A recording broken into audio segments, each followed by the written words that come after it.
This is such a nice sound.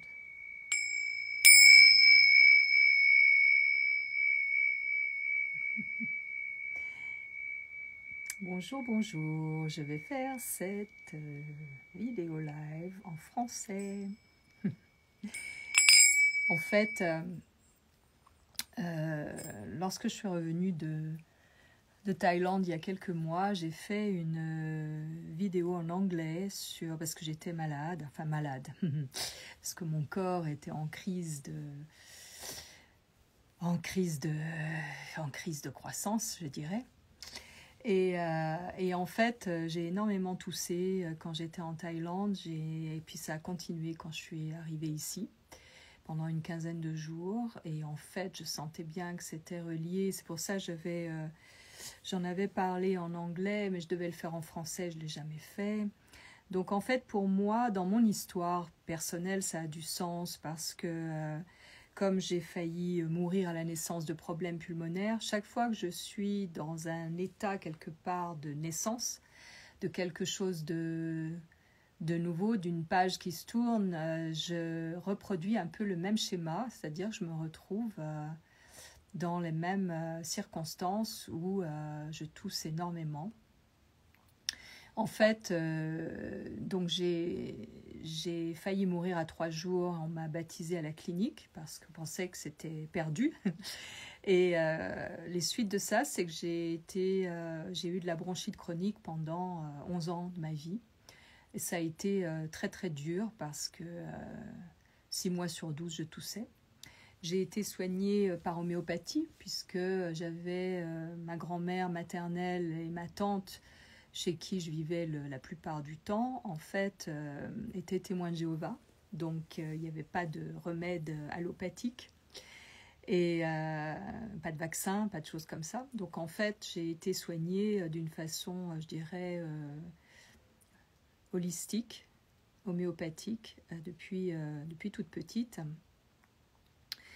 Et au fil des années, en fait, le médecin homéopathe avait dit à ma famille que lorsque j'aurais mes règles, j'arrêterais de tousser. Et effectivement, j'ai eu mes règles un peu avant mes 11 ans et j'ai arrêté de tousser. Je n'ai plus de bronchite. Mais plusieurs fois dans ma vie, quand il y a eu un grand changement, eh bien, il y a quelque chose au niveau des poumons qui s'est réveillé. En fait, c'était comme si je me retrouvais face à l'inconnu. Et là, ça me remettait un peu dans les mêmes circonstances qu'au moment de la naissance. Et du coup, ben voilà, je recommençais à tousser. Donc là, c'est ce qui s'est passé en Thaïlande. En fait, comme vous le savez peut-être, j'avais le projet de vivre en Thaïlande. Et puis en fait, ça a évolué depuis quelques mois. Parce que y a plein de petits détails qui m'ont fait sentir qu'en fait, c'était pas vraiment le lieu de la façon dont c'est cette maison que j'ai achetée là-bas. En fait, j'avais acheté une maison en me disant, voilà, je vais partir en Thaïlande, j'aurai plus de loyer à payer parce qu'ici, je loue, donc je paye un loyer. Et comme ça va être plus léger pour moi.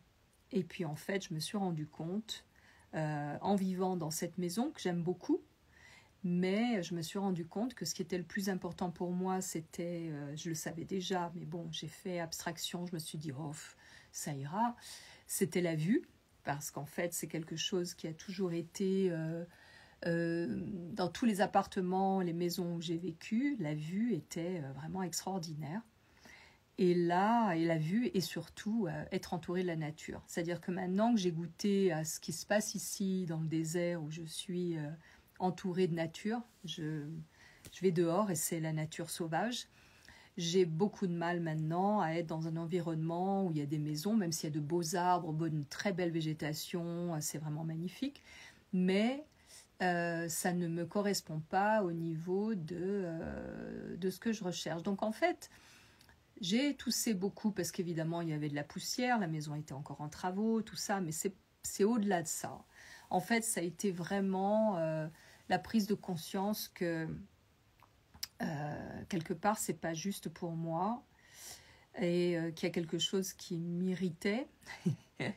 et qu'en fait, c'était probablement un tremplin vers autre chose. J'y retourne dans quelques mois pour finir un peu la décoration intérieure que je voudrais faire, parce que la maison me plaît beaucoup. Mais en même temps, ça va me permettre de graviter un peu sur l'île et en dehors de l'île pour voir s'il y a d'autres endroits qui éventuellement me correspondraient mieux, beaucoup plus sauvages. Donc j'ai déjà vu pas mal de choses sur le sud de l'île qui est sauvage, dans les cocoteraies, en étant sur les hauteurs, avec une vue extraordinaire sur la mer. Donc peut-être que ça sera ça, mais il y a une autre chose où je me suis rendu compte que ça ne me correspondait pas, c'est que je suis obligée d'être avec la clim toute l'année, et toute la journée et la nuit, parce que c'est très très très humide et très chaud. Et en fait, s'il n'y a pas de clim, il y a énormément comment dirais-je, d'humidité qui peut créer des problèmes au niveau de la maison intérieurement pour les matériaux, pour moi, je n'ai que des matériaux naturels, mais ça peut créer des moisissures, des choses comme ça. Et ça ne va pas dans ma façon de vivre, parce que même ici, si c'est le haut désert, il ne fait jamais très très chaud. Bon, je peux avoir la clim en plein été, quelques heures dans la journée, mais autrement, le matin et le soir, c'est ouvert, la maison est ouverte en permanence en fait. Donc voilà, donc je me suis rendu compte que ça ne me convenait pas, mais que peut-être sur les hauteurs, là-bas, avec un horizon ouvert, il doit y avoir de la brise et que ça serait beaucoup plus facile que d'être dans cette petite banlieue en fait de Beaupout, qui n'est pas la ville, qui était vraiment un quartier résidentiel très agréable, très beau, mais qui n'est pas la nature sauvage, quoi. Voilà. Donc j'ai réalisé tout ça et en fait ça m'a fait me rendre compte qu'il y avait d'une part la répétition de schémas du moment de la naissance, mais d'autre part que ça correspondait aussi, et peut-être au moment de la naissance il y avait ça aussi qui correspondait à une forme de tristesse de l'âme, de s'incarner, connaissant le programme d'incarnation qui attendait, qui n'a pas été début avec des expériences assez difficiles, assez douloureuses dans le corps, émotionnellement. Donc en fait, c'était un peu comme venir à reculons. En fait, je suis née par le siège avec le cordon autour du cou et en fait, je voulais pas descendre, quoi. Je voulais pas quelque part. Donc il y avait déjà peut-être probablement quelque chose au niveau de la tristesse. Et en fait, les poumons, c'est en médecine chinoise, poumon gros intestin, le méridien, et c'est lié à tristesse, chagrin.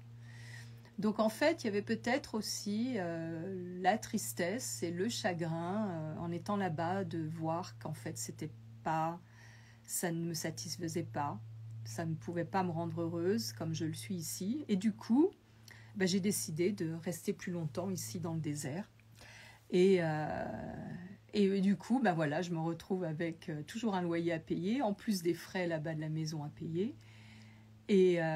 Mais c'est comme si c'est vraiment beaucoup plus léger. Donc il y a ça, c'est comment est-ce qu'on répète dans notre corps, on a des expériences douloureuses dans le corps, mais en fait, qu'est-ce que ça veut dire? Qu'est-ce que l'âme, par le corps, veut nous dire quelque chose? Et là, c'était évident pour moi qu'il y avait cette correspondance et cette résonance avec ces moments de ma naissance. Et parce que je suis restée 15 jours en couveuse. Donc il y a eu évidemment le fait d'être isolée, sans contact vraiment. Le seul contact que j'avais, c'était avec le lait maternel que ma mère donnait pour me nourrir, mais je n'ai pas eu le contact avec ma mère pendant 15 jours. Donc imaginez un nourrisson qui n'est pas touché, qui sent pas sa mère en étant dans un genre d'aquarium, quoi. Donc ça a créé en fait en moi un complexe de l'abandon et qui a eu des répercussions dans mes relations amoureuses, où en fait chaque fois que quelqu'un s'approchait de mon partenaire, j'en avais pas conscience, hein, mon attitude changeait. Et en fait, c'était parce qu'il y avait la peur d'être abandonné, la peur que l'on prenne en fait le sujet de mon affection. Et du coup, je me rendais pas compte, en fait, il a fallu que j'ai cette relation avec mon deuxième époux pour me rendre compte qu'en fait, il y avait une forme de jalousie. Mais le jeu se faisait très bien, puisque il y a 50-50. C'est pas un qui est responsable de tout ou qui est la victime. Il n'y a pas de victime, il n'y a pas de bourreau. C'est vraiment au niveau de l'inconscient, on rencontre la personne parfaite pour en fait mettre le doigt sur quelque chose qui est en disharmonie et pour pouvoir le travailler. Donc c'est ce que j'ai fait. Donc grâce à ça, je suis partie, je suis allée en psychanalyse jungienne et j'ai réglé mon problème de jalousie inconsciente, d'abandon, de complexe de l'abandon, en 8 mois. En fait, c'était une période de ma vie où je faisais énormément d'ateliers et de training. J'allais à cette époque-là, je suivais des cours avec mon ami ostéopathe Gérard Montet à Paris. Donc tous les lundis, j'allais aux cours qui donnaient aux ostéopathes sur le symbolisme du corps humain. Mais aussi, je suivais une formation en Belgique de symbolisation avec Marge Reddington. Et ça, c'était formidable. Et on avait 3 ou 4 séances par an, je ne me souviens plus, de 5 jours. On était en groupe, on était une douzaine, on travaillait 2 par 2 et c'était vraiment formidable. Et on travaillait sur les besoins de base de l'être humain, comment les identifier, comment les satisfaire, voir s'ils étaient satisfaits ou pas, et comment les satisfaire. Et dans ces besoins de base, il y avait le besoin d'être touché. Et en fait, ma psychanalyste, qui était vraiment une femme extraordinaire, qui est, je pense, toujours en vie, Danielle, avait identifié d'où venait ce complexe de l'abandon et elle m'a dit, évidemment en connaissant mon histoire, elle m'a dit il faut vous faire masser. Elle me dit je connais quelqu'un très bien à côté de chez vous, donc c'était à côté de chez moi dans le 10e arrondissement. Et en fait, je me suis fait masser par Dominique. Et en fait, ça a été réglé en peu de temps. En fait, c'était le besoin d'être touché. Le besoin d'être touché et la peur d'être séparé de l'être aimant ou de l'être aimé et aimant, de la dépendance du petit nourrisson à la mère qui est de cette période qui n'avait pas été comblée, de ce besoin qui n'avait pas été satisfait.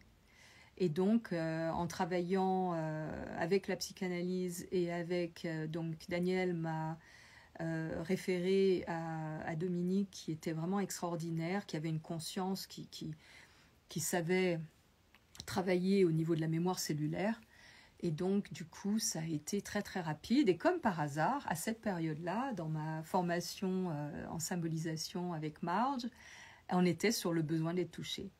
Donc, superbe synchronicité et ça a été réglé très rapidement. Au point qu'un jour, je rentre et mon partenaire me dit « Mais t'es plus la même. » Effectivement, je jouais plus le même jeu. Ma fréquence vibratoire avait changé. Je n'étais plus sur le même diapason. Je répondais plus à la même... ça résonnait plus de la même façon. Donc voilà, donc tout ça pour dire qu'en fait, les mots du corps, c'est vraiment une clé. Les mots du corps, les mots, tout ce qui est émotionnel, c'est vraiment des clés pour aller remettre en harmonie là où il y a des harmonies, ce qui nous empêche d'être heureux, d'être en paix, d'être en équilibre au niveau psychique, au niveau psychologique, émotionnel et au niveau relationnel. Donc tout ça, ça a été un chemin que j'ai fait au travers de tous ces ateliers et toutes ces rencontres pendant plus d'une dizaine d'années. Et donc du coup, maintenant, quand quelque chose se passe dans mon corps, évidemment, je vais à ce niveau-là directement. Je reste pas, je suis pas dans la peur, mais qu'est-ce que j'ai un problème au poumon, ceci ou cela, parce que je sais, je connais mon histoire et je vois où ça touche et je fais le lien avec ce que je suis en train de vivre et avec la répétition de schémas. Même si en moi, il y a je peux identifier. Je pense qu'au niveau de la matière, hein, du corps, c'est beaucoup plus lent, c'est une fréquence beaucoup plus basse, une vibration plus basse au niveau de la matière qu'au niveau de l'esprit. Et même si l'esprit, si au niveau de mon mental positif et de mon esprit, je sais, j'identifie, je sais d'où ça vient, je sais à quoi ça correspond, ça a besoin de faire le travail dans le corps. C'est vraiment comme si ça permettait d'aller approfondir aussi à d'autres niveaux de ce qui est vécu, d'aller par couches, c'est vraiment des couches. En fait, cette expérience de ces projets que l'on avait, parce qu'en fait, ce qui s'est passé aussi, c'est que les projets qu'on avait avec mon fils, en fait, ne vont pas se faire. Donc ça aussi, je pense qu'il y avait une grande tristesse, parce que on se réjouissait de ces projets, mais il y a un contretemps au niveau des entrepreneurs là-bas, ça devient très très difficile. Les matériaux ont énormément augmenté, les prix sont vraiment très très élevés maintenant, et l'entrepreneur ne veut pas satisfaire le devis. Donc il a proposé une compensation, puisqu'on avait déjà commencé à contribuer au financement. Et donc voilà, donc notre projet de construire sur la colline nos 2 maisons, eh ben, ça ne se fait pas. Et je pense que ça aussi, ça m'a quelque part rendu triste, parce que je me réjouissais de ça. En fait, je dois dire que cette maison que j'ai achetée en Thaïlande, c'était aussi pour être sur place lors des travaux de notre projet. Et donc tout ça change, et bon, pour moi, je vois ce changement comme quelque chose de positif, même si ça contrarie un peu notre idée initiale. Mais c'est l'expérience qui est intéressante, de voir qu'encore une fois, dans le corps, ça a répondu, l'âme par le corps s'est manifestée, et d'identifier justement tout ce qui se passe au niveau émotionnel et au niveau du cœur. Et les poumons, c'est aussi cette partie-là, c'est aussi le cœur, hein, c'est aussi cette partie qui est en relation directe avec l'âme, quoi. Donc voilà, je voulais vous faire part de ça, c'est ce que j'avais exprimé donc dans ma vidéo en anglais il y a quelques semaines, enfin il y a pas mal de semaines même, je pense presque 2 mois. Et oui, j'ai beaucoup de mal en fait à être présente, à prendre la parole, parce que ce qui se passe au niveau du collectif, c'est très lourd. Et je pense que c'est une période où on doit observer, être avec nous-mêmes encore plus que pendant la crise sanitaire, et ne pas détourner les yeux de ce qui se passe dans le monde, observer, voir ce qui se passe dans le monde, mais ne pas être, je dirais, pris dans la tragédie. Et vraiment le voir. Ça ne veut pas dire occulter et faire l'autruche, non, pas du tout. Le voir, être touché par ça, sentir comment ça nous touche, et par cela, par le cœur, vraiment élever et désirer au plus profond de nous, et mettre le désir, le souhait d'autre chose. En fait, c'est là où ça nous travaille au niveau de notre pouvoir créateur, de créer avec notre mental positif autre chose que ce qui est en train de se passer. Et plus nous serons dans cette dynamique, nous créons par cela un égrégore au niveau de l'invisible. Si nous sommes tous avec ce désir d'amour, ce désir de beau et de bon et tout ça, en fait, ça crée un égrégore. Et cet égrégore-là, il va grandir. C'est pour ça que c'est important de voir ce qui se passe, d'être touché par ça, pour que ça fasse écho, et qu'au niveau de notre cœur, il y a un désir, et qu'avec notre mental, on se connecte à l'esprit pour créer autre chose. Parce que ce qui se passe là dans le monde, depuis des centaines d'années, quelque part, nous l'avons créé. Que ça soit quelque chose de matériel, et en fait, nous avons créé les moyens de pouvoir être en contact et de pouvoir être informés autour du monde. Bien sûr, on va me dire, il y a les fake news et tout ça, d'accord.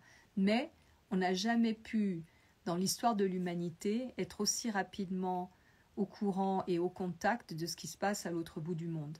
Maintenant, c'est à nous de savoir utiliser d'une façon positive les moyens que nous avons créés. Parce que s'il y a ça maintenant, justement toute cette technologie, c'est parce que c'est nous, au niveau de l'inconscient collectif, qui l'avons créé pour le mettre à notre service, pour faire avancer le schmilblick, en fait. Parce qu'en fait, nous participons tous, nous sommes tous venus à cette période de l'humanité, l'évolution de l'humanité, pour être témoins de ce qui se passe et pour nous servir de notre esprit, je dirais de notre mental positif, notre cerveau, lien avec notre cœur, parce qu'on est touché au cœur, et donc nous servir de ce qui est là, faire la connexion avec notre cerveau d'une façon positive au niveau du mental et connecté à l'esprit créateur, à l'esprit divin. En fait, tout ça, tout ce qui se passe depuis quelques années, bon, il y a quelques années, quand tout a commencé en 2020, j'ai pris la parole et j'ai dit ça va être de plus en plus serré, ça va se resserrer de plus en plus, ça va être de plus en plus difficile, et je pense que ça n'est pas fini. Donc, mais j'ai vu aussi, puisque je faisais le parallèle avec les guerres qu'il y a eu, c'est toujours des cycles d'à peu près 5 ou 6 ans. Et là, en fait, en 2020, ça a commencé, et au niveau astrologique, on voit que ça devient plus léger, début 2026, fin 2025, début 2026. Donc pour moi, c'était un cycle, comme une guerre, mais on la vit différemment. En fait, on la vit au niveau du collectif, au niveau mondial, et on est tous affectés. Que l'on soit au niveau d'un conflit comme ce qu'il y a un peu partout dans le monde, même si on n'est pas affecté physiquement, on ne peut plus être dans l'ignorance de ce qui se passe. Donc, maintenant, c'est à nous, ça ne veut pas dire qu'on doit aller sur le champ de bataille, mais c'est à nous de faire face, de voir ce qui est, de ne pas l'ignorer, de ne pas dire « ouais, mais ça a toujours été comme ça, donc il n'y a pas de raison que ça change ». Non, ça peut changer en fonction de notre état d'esprit. Et donc, c'est tout l'enjeu qui est là, c'est que là, on est dans une époque, vraiment une charnière au niveau de l'humanité. Et plus ça va, et plus j'en avais déjà conscience, je m'en rendais compte, mais là, ça me semble vraiment évident qu'on vit vraiment un passage qui est vraiment très, très important, très important. Ça me fait penser à ces livres que j'avais découverts quand j'avais une vingtaine d'années de Satprem et de Mère par rapport au mental des cellules, et de Mère qui disait que on était donc des mutants vers la nouvelle espèce humaine qui sera spirituelle. Et c'est exactement ça. Donc ça, c'était il y a très longtemps, il y a à peu près presque 100 ans qu'elle était dans cette réflexion, dans ces réflexions-là. Et donc ça, c'est quelque chose qui nous travaille tous au corps. Et ce qui se passe en ce moment avec comment on appelle ça, les éruptions solaires qui sont très très fortes, hein, c'est qu'il y a une mise en lumière qui se passe, une mise en lumière qui fait que de plus en plus de choses qui sont dans l'ombre vont être mises à jour. Et on le voit un peu tout ce qui se passe par rapport aux injections, par rapport à tous les conflits on se rend compte en fait que c'est toujours des intérêts financiers énormes et où nous, je dirais, la masse, hein, on fait partie de la masse et en fait on est quelque part amené là, manipulé. Et là, maintenant, c'est le moment de plus en plus, où de plus en plus de gens s'en rendent compte. Et donc, c'est pour ça qu'il y a de fortes chances pour qu'il y ait des grands changements qui s'opèrent, mais qu'il y ait aussi des choses très fortes et très violentes d'opposition qui se passent. Donc il faut vraiment s'accrocher, il faut rester bien centré. Il faut se rappeler que nous sommes en fait que nous sommes des êtres divins, hein, puisque nous sommes à l'image de la nature, créés par cette intelligence suprême. Et en fait, au plus nous allons être au contact de la nature et nous connecter à la nature et observer la nature et mimiquer, enfin je dirais, comment on dit en français, faire la même chose que la nature, au plus ça sera facile. Le passage sera facile parce qu'on est régi sur ces lois universelles et en fait quand on regarde ce qui se passe dans la nature, on coupe une plante, et ben il y a de fortes chances qu'elle repousse et puis des fois encore plus forte. Et en fait pour nous c'est du même ordre. Ça ne veut pas dire qu'on doit souffrir pour s'élever, mais bien souvent c'est par la souffrance qu'on s'élève. Et on est dans une ascension permanente, c'est une loi naturelle en fait. Et ça, moi je vois ce qui se passe d'une façon positive. Voilà, donc je voulais vous faire part de tout ça. C'est peut-être un peu, ça part un peu peut-être dans tous les sens. Mais c'est une période très très riche en expérience et puis là, il y a le 11, donc il y a 2 jours, c'était l'anniversaire des 3 ans de ma mère qui est partie dans le monde invisible, le 11 mai. Et j'étais étendue au soleil, sur le sol, sur la terre. Et en plein milieu de journée, donc quand le soleil est vraiment très fort, et c'était le début des éruptions solaires très fortes. Et c'est comme si je faisais corps avec la terre et que j'étais imprégnée de cette lumière. Et la sensation était extraordinaire. C'était comme si le soleil faisait l'amour avec la terre et moi j'étais entre les deux et c'était bon. Et en même temps, c'est comme si ma mère était là. Et c'était... en fait, elle est partie à ce qui est pour nous ici aux États-Unis, la fête des mères. Et donc j'avais à l'esprit la fête des mères et ma mère et cette sensation de faire partie du tout et d'être quelque part ensemencée par le soleil comme la mère, je dirais la mère divine. Et en même temps, ma mère était présente et voilà, c'était fort. J'ai du mal à mettre des mots. J'ai vraiment du mal à mettre des mots sur ça et c'était merveilleux. Et en fait, comme chaque fois où j'ai une expérience, je pourrais dire transcendantale, puisque c'était vraiment le cas, j'oublie que dans les jours qui suivent, c'est assez difficile dans le corps. Et hier, donc c'était le 12, donc la nuit du 11 au 12, j'ai dormi mais très très profondément. Et je me suis levée, je suis allée faire une marche. Et donc j'étais au soleil. Et je suis rentrée et j'étais mais fatiguée. Et en fait, j'ai dormi hier toute la journée et toute la nuit.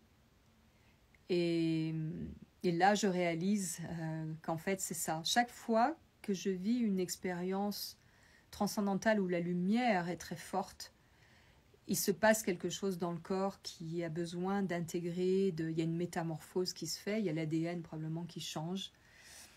Et c'est intense dans le corps, il y a besoin de repos, il y a besoin de dormir parce que c'est en train de se transformer, de travailler. Donc voilà, ça c'est ce que j'ai vécu et je pense que peut-être certains d'entre vous sont en résonance avec ça. J'ai vu que beaucoup de mes followers dans leurs messages m'ont dit qu'ils étaient fatigués. Donc c'est cette très très forte lumière que l'on reçoit et qui transforme au niveau de notre être, de notre chair même. Donc cette lumière, elle va éclairer aussi des zones d'ombre. Il y a des choses qu'on ne pourra plus ne pas voir, qu'on ne pourra plus éviter. C'est vraiment pour qu'au niveau du collectif, on soit éclairé. On soit vraiment éclairé, ensemencé de cette lumière et qu'on puisse faire place nette à l'intérieur et grandir, parce que la lumière du soleil, ça sert à la croissance aussi, des plantes, des belles plantes aussi que nous sommes. Et nous, c'est une croissance psychique et énergétique. Donc voilà, donc c'est une période très très dense. À mon retour de Thaïlande, j'ai vécu quand même des moments assez intenses avec des amis. Moi qui ai l'habitude d'être seule, j'ai eu beaucoup de visites. Ça a été formidable. On a fait des road trips qui ont été extraordinaires avec mon amie Patricia, qui est venue 3 semaines. Après, avec un ami, j'ai eu une semaine entre les deux, puis un ami qui est venu pendant 15 jours. Et puis un autre road trip avec Gaïa, ma voisine, qui m'a invitée à l'océan. On a fait encore toujours des expériences très fortes, des endroits merveilleux. Et puis j'ai eu une expérience qui est vraiment très très bizarre, dont je voulais vous faire part aussi. En fait, donc mon ami Jean-Christophe est parti. J'ai remis de l'ordre dans la maison et puis j'ai préparé notre petit road trip avec Gaïa. Et pour moi, je voulais juste rien faire, être à l'océan et rien faire. Et Gaïa me dit, oh, tu sais, j'ai une idée, on pourrait faire ça avec tous nos couvre-lits en crochet et puis avec certains les chapeaux, les accessoires et tout. On pourrait transformer cet endroit et faire un truc, faire une histoire. Et j'ai dit, bon, et du coup, j'étais inspirée, j'ai dit d'accord. Donc, je suis allée dans mon abri de jardin, chercher mes couvre-lits en crochet. Et j'ai tout préparé dans un de ces grands sacs Ikea. Et j'ai mis tous les couvre-lits en crochet et tout ça. Et mon préféré, avec lequel j'ai fait une photo il y a quelques mois avec mon ami Oscar, ici, où je suis habillée avec ce couvre-lit en crochet qui est magnifique, qui est immense, très lourd, qu'on ne peut pas manquer, quoi. On peut pas on peut pas dire je l'ai pas vu, quoi, parce que c'est vraiment impressionnant. Et donc je mets tout ça dans ce grand sac Ikea et la veille de notre départ pour l'océan, j'ai dit à Gaïa, est-ce que tu veux passer, comme ça on regarde tout ce que j'ai préparé et puis comme ça on fait l'inventaire et tout ça. Donc elle vient et là dans mon salon on peut pas le manquer, j'ai pas de meubles, j'ai pas de recoin, j'ai pas de voilà, c'est là, je mets au milieu de la pièce, je sors tout de ce sac. Et je remets tout dans le sac. Et dans ce sac, il y a 2 couvre-lits en crochet, dont ce très beau et un peu moins beau, et celui-là qui est immense et très lourd. Et je remets tout dans ce sac. Il n'y a rien qui traîne autour. On est prêt à partir pour le lendemain. Le sac, j'ai fait un nœud avec les poignets, les anses. Et puis le lendemain, je charge la voiture et on part. Et puis on arrive à l'endroit et j'ouvre le sac pour commencer à décorer cette pièce. Et là, il n'y a pas le couvre-lit, ce beau couvre-lit. Il y a l'autre, il y en a un autre blanc en lin, mais il n'y a pas celui-là.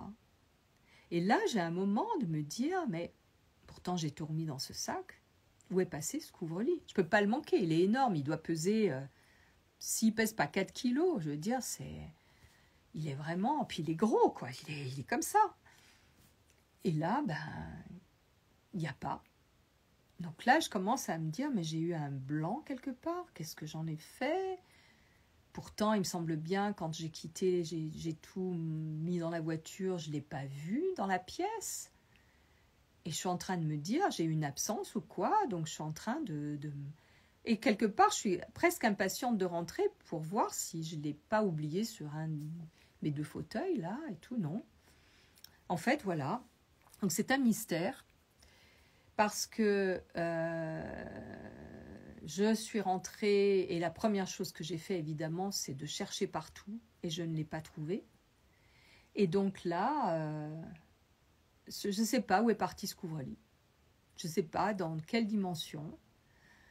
Donc j'ai eu une de mes followers qui m'a dit, mais tu sais... j'ai tiré les cartes de Thoth, comme vous vouliez faire une petite histoire de sirène au bord de l'eau avec des filets et tout.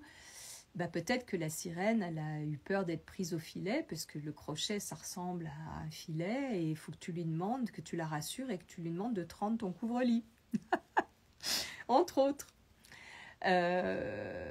Donc du coup, je suis là, j'ai demandé à Saint-Antoine de Padoue de m'aider à retrouver mon couvre-lit. J'ai cherché absolument partout. Donc c'est pas une petite chose, c'est vraiment un gros truc. Et ben voilà, il est perdu, qu'aurait bien pour l'instant. Donc voilà, je voulais vous faire part de ça parce que c'est quand même, c'est pas la première fois que ça m'arrive. Ça m'est arrivé une autre fois où il y a très très longtemps, mes enfants étaient tout petits, ils étaient à l'école maternelle et primaire, et j'étais toute seule dans cet appartement vide, assise par terre sur une moquette très rase marron foncé, appartement tout neuf, et je cousais par terre comme je suis assise là, et le téléphone sonne et je pose le dé sur la moquette à côté de mon ouvrage, je vais au téléphone dans la cuisine, je reviens, il n'y a pas de dé. Et là, je commence à me dire, mais qu'est-ce que j'en ai fait? Je retourne au téléphone, il n'y a pas de dé, je regarde un peu partout, je cherche. Je me dis, mais c'est pas vrai, je ne suis pas allée aux toilettes, je cherche un peu partout, la salle de bain, tout. Il n'y a pas de dé. Et là, je me dis, mais c'est quoi ce truc? Et je cherche et je cherche. Et puis, à bout d'un moment, je dis, écoute, ça suffit, je vais me faire un truc à boire dans la cuisine. Et là, je retourne au salon et il y a le dé posé droit comme ça, au milieu du salon. Et là, je me dis, bon, il y a quelque chose qui se passe. Ça doit être un petit lutin. Parce que c'est pas possible. Je pouvais pas le voir, un dé argent sur une moquette marron. Comment j'ai pu l'occulter? Donc voilà, donc là, mais ça, là, donc le dé est revenu. Mais là, bon, ça m'est arrivé d'autres fois.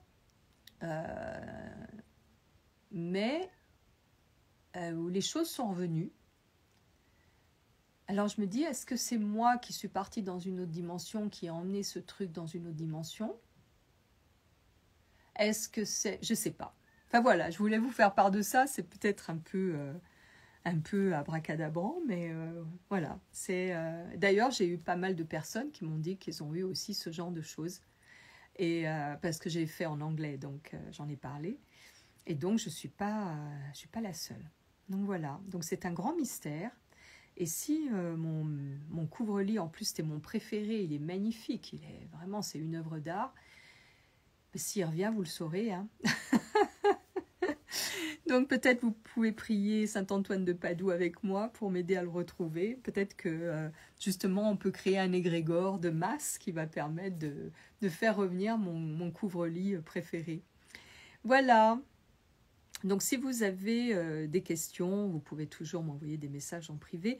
Ce dont je voulais vous faire part aussi, je l'ai fait en anglais mais je ne l'ai pas fait en français, c'est que comme j'ai énormément de messages et je réponds à tous les messages en privé, ça me prend vraiment des heures et des heures, beaucoup de temps. J'ai proposé des séances en privé, payantes. C'est 1 heure et demie. Et en fait, j'ai eu pas mal de personnes qui ont répondu. En fait, c'est pas des séances c'est des séances d'écoute, hein, d'écoute. Je dirais même d'écoute intuitive. Je me suis rendu compte que lorsque j'écoute, et je préfère, j'aime aussi voir les personnes, mais je peux aussi écouter sans voir la personne. Quand j'écoute, en fait, il me vient des informations. Et ça a été assez extraordinaire, parce que 2 personnes qui m'ont appelé l'une à la suite de l'autre, un jour après l'autre, en fait, il y avait un point commun entre ces 2 personnes, et c'était assez fort. C'était 2 personnes, en fait, qui voulaient être en paix dans leur vie, mais qui s'étaient rendues compte que en étant au service de personnes en fin de vie, c'était quelque chose qui leur plaisait énormément d'être et de faire bénévolement, d'être au contact des personnes en fin de vie. Et c'était assez étonnant, la synchronicité. Un jour et le jour d'après, d'avoir deux personnes de deux âges différents, mais qui vivaient la même expérience et qui se rendaient compte que quand elles étaient au service de personnes en fin de vie, c'était les moments où elles étaient bien. Donc j'ai trouvé ça vraiment, parce que moi j'ai vécu aussi quelque chose comme ça, et c'est vrai que ça a été une expérience très très forte, et où j'ai senti que l'être en fin de vie était, je serais restée des heures et des heures et des heures, je ne voyais pas le temps passer. Et l'être en fin de vie, en fait, était un pont entre là et l'au-delà, et qui avait une grâce qui était donnée, qui avait quelque chose qui était donné en étant dans cette présence silencieuse, juste présence en tenant la main ou juste à côté. Et en fait, c'est vraiment des moments de grâce. Voilà. Donc voilà, je voulais vous faire part de ça aussi. Donc si vous êtes intéressé pour une séance d'écoute en privé, ou s'il y a un sujet particulier que vous aimeriez aborder, ben je suis à votre disposition. Vous pouvez m'envoyer un message en privé, et puis on peut voir au niveau des tarifs et au niveau des disponibilités. Et parce qu'on a quand même avec la France 9 heures de décalage, donc on peut trouver un créneau horaire qui peut aider à ce niveau-là. Et je le répète, hein, je ne prétends pas du tout de faire de thérapie, hein, c'est pas du tout ça, mais je peux témoigner éventuellement d'une expérience similaire, où ça peut faire écho, ou peut-être rendre ce qui me vient en écoutant la personne. Voilà, donc je voulais vous faire part de ça aussi. Donc je vous embrasse, et soyez vraiment, nourrissez-vous, prenez soin de vous, parce que c'est seulement en étant satisfait, en étant bien avec vous-même, que les autres autour de vous pourront être bien, par effet de résonance. Donc c'est pas égoïste, hein, c'est vraiment une nécessité, et en ce moment il y a vraiment besoin de beaucoup d'amour pour soi-même, d'être en contact avec notre dimension divine, parce que c'est ce que beaucoup sont en train de découvrir, et de faire confiance à cela, et d'aller avec cet élan du divin qui est en nous, qui nous anime tous, hein. Nous sommes tous des êtres, des créations du divin, et c'est merveilleux, quoi. C'est vraiment c'est un miracle d'être en vie, c'est un miracle. Et de rendre grâce aussi, et de se rendre compte aussi de tous ces êtres qui souffrent, et qui en fait c'est comme s'il y avait un sacrifice pour l'évolution de l'humanité, et ça maintenant il faut que ça cesse, quoi. Il faut que on doit passer à autre chose. On est dans l'ère du Verseau, on est dans l'ère du partage pour le bien-être de tous, et donc maintenant je pense que là il y a une grande page qui est en train de se tourner au niveau de ça. Il y a de plus en plus justement de souffrances visibles, et pour que justement nous rendions compte, et nous créions j'arrive pas à le dire, nous puissions créer tous ensemble au niveau de notre esprit une autre réalité. On a créé le bazar dans lequel on doit pouvoir créer autre chose. Et ça, je trouve que c'est la bonne nouvelle, quoi. Voilà. Bon, ben je vous embrasse, je vous souhaite plein de bonnes choses, et puis à bientôt.